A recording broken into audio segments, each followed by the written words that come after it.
That sounds to me very much like what Comey said about Hillary Clinton and was so criticized. I don't think that was in his place to say that. He could just as easily have said, if there were evidence that he had committed a crime, we would have said so. But the implication was that maybe he committed a crime, but there wasn't sufficient evidence to prove it. I just don't think that's the proper role of a prosecutor after completing an investigation, to express an opinion that there might have been a crime, even though there wasn't sufficient evidence of it. So I think he went beyond the authority of a prosecutor and committed the same error that we all condemned Comey for committing in relation to Hillary Clinton. But isn't this exactly, almost what we heard from William Barr when he was summarizing the report?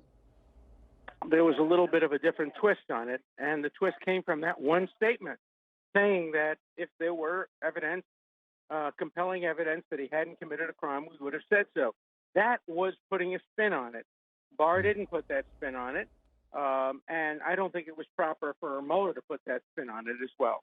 And that's, to me, was the thing I was trying to figure out. To me, if it was substantially different, if it just seemed different, because we actually heard it from Robert Mueller in his own voice. Now, the other thing, too, that I wanted to ask you is if you felt like this statement to the cameras, the TV cameras, was something that Robert Mueller was going to do anyway at the conclusion of his investigation, or if he failed in some way. Maybe this is him admitting in some ways that he failed to really put a close and, put closure on this entire thing. Look, there was no reason for him to make any statement. The report speaks for itself. I think he did it for self-protection because he's been criticized. And I do think he exceeded his authority by implying that maybe Trump was guilty, but there was insufficient evidence of obstruction of justice to prove it. That's not the role of a prosecutor. That wasn't the role of Comey as the director of the FBI. And it isn't the proper role of Mueller as special counsel. So I am critical of that one statement. All right, 1 minute left. Two questions I want to get in. You've been very critical of the role of a special counsel, this special counsel, any special counsel. Will this be the last special counsel?